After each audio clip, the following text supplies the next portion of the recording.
लोकसभा चुनाव की सबसे बड़ी जंग यूपी में होने वाली है। यहाँ की 80 में से 8 सीटें यानी करीब 10% सीटों पर आज वोटिंग हो रही है। भले ही ज्यादातर चुनावी पंडित यूपी में एनडीए बनाम इंडिया गठबंधन के बीच सीधी टक्कर की बात कह रहे हों, लेकिन मायावती ने भी इस बार नया दांव लगाया है। जिस तरह से बीएसपी ने कई सीटों पर दमदार उम्मीदवार उतारे हैं, उसने विरोधी दलों के चुनावी समीकरणों को उलझा दिया है। जितना बड़ा राज्य उतना ही बड़ा सियासी सस्पेंस। पश्चिमी यूपी की 8 सीटों पर वोटिंग हो रही है और हर किसी के मन में सवाल है कि इन 8 सीटों पर मायावती की बीएसपी क्या खेला करने वाली है।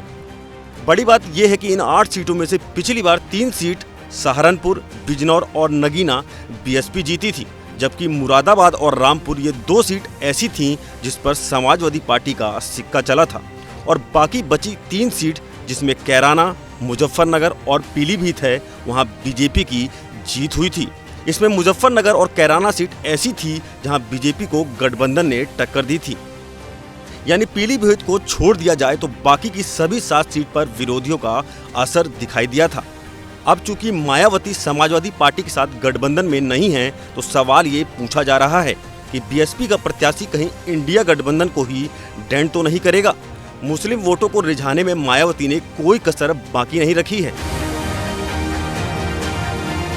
मेरी सरकार में जाटों और मुसलमानों में कोई उनमें नफरत पैदा नहीं की गई, कोई उनमें आपस में कोई जातीय संघर्ष नहीं हुआ, कोई भी तनाव पैदा नहीं हुआ।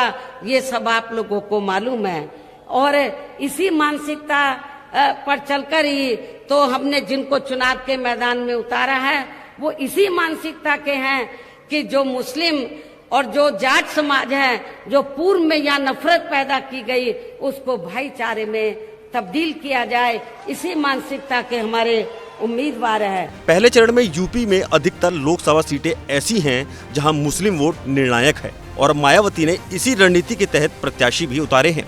अब यहां से 2 रास्ते हैं। अगर मुस्लिम वोटर मायावती के साथ जुड़ा तब तो सपा की परेशानी बढ़ेगी, लेकिन अगर विधानसभा चुनाव की तरह ही मुस्लिम समाज के लोग एक तरफा अखिलेश के साथ चले गए तो चिंता की लकीरें बीजेपी के माथे पर भी आ सकती हैं। कुल मिलाकर मायावती ने दलित समाज के वोटों को एकजुट रखने की कोशिश की है और अगर वो अपने इस मिशन में कामयाब हो गई तो यूपी की जिन 8 सीटों पर पहले चरण में वोटिंग हो रही है, वहां बड़ा खेला भी हो सकता है।